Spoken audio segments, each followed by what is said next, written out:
રાજકોટનું બેડી marketing yard ફરી ખેત પાકોથી ભરાઈ ગયું હતું. બેડી માર્કેટિંગ યાર્ડમાં આશરે 1050થી વધુ વાહનોની આવક થઈ હતી. કપાસ, સોયાબીન, અડદ, ઘઉં, ચણા, લસણ, સિંગફાળા, કાળા તલ, સફેદ તલ અને જીરું સહિતના ખેત પાકોની ભરપૂર આવક થઈ હતી. જેમાં કપાસની આવક 15,000 મણ થઈ હતી. સોયાબીનની આવક 3200 મણ થઈ હતી, જ્યારે ચણાની આવક 5000 મણ થઈ હતી. લસણની આવક 4000 મણ થઈ હતી. જીરુની આવક 5000 મણની થઈ હતી. ગઈકાલે મગફળીની આવક પુષ્કળ પ્રમાણમાં થઈ હતી અને મગફળીનો પાક રાખી શકાય તેવી જગ્યા ન હોવાથી આજે મગફળીની આવક બંધ રખાઈ. જગ્યા થતાની સાથે જ ફરી મગફળીની આવક શરૂ કરવામાં આવશે. આજે મગફળી ન લઈ આવવા ખેડૂતોને સૂચના અપાઈ હતી. કમોસમી વરસાદના કારણે આ વર્ષે મગફળીના પાકની ગુણવત્તા નબળી પડી, જેની સીધી અસર ભાવ ઉપર જોવા મળી રહી છે. સરકાર દ્વારા ટેકાના ભાવે મગફળીની ખરીદી કરવામાં આવી રહી છે, જેમાં સારી ગુણવત્તાની મગફળીની ખરીદી કરવામાં આવતી હોય છે. જ્યારે નબળી ક્વોલિટીની મગફળી ઓપન બજારમાં વેચાતી હોય છે, જેથી ટેકાના ભાવ કરતા ઓપન બજારમાં ખેડૂતોને હાલ મગફળીના ભાવ ઓછા મળી રહ્યા છે, જેથી ફરી આવતા ખેડૂતોમાં પણ નિરાશા જોવા મળી રહી છે.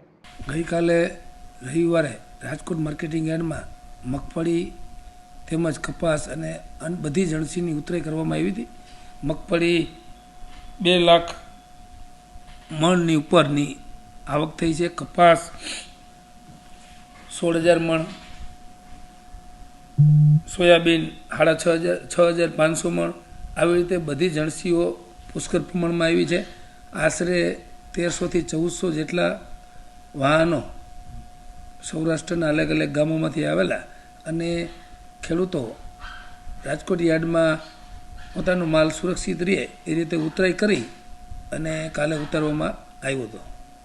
મગફળીની ઉતરાઈ 3-4 દિવસે અમે કરાવતા હોઈએ છીએ.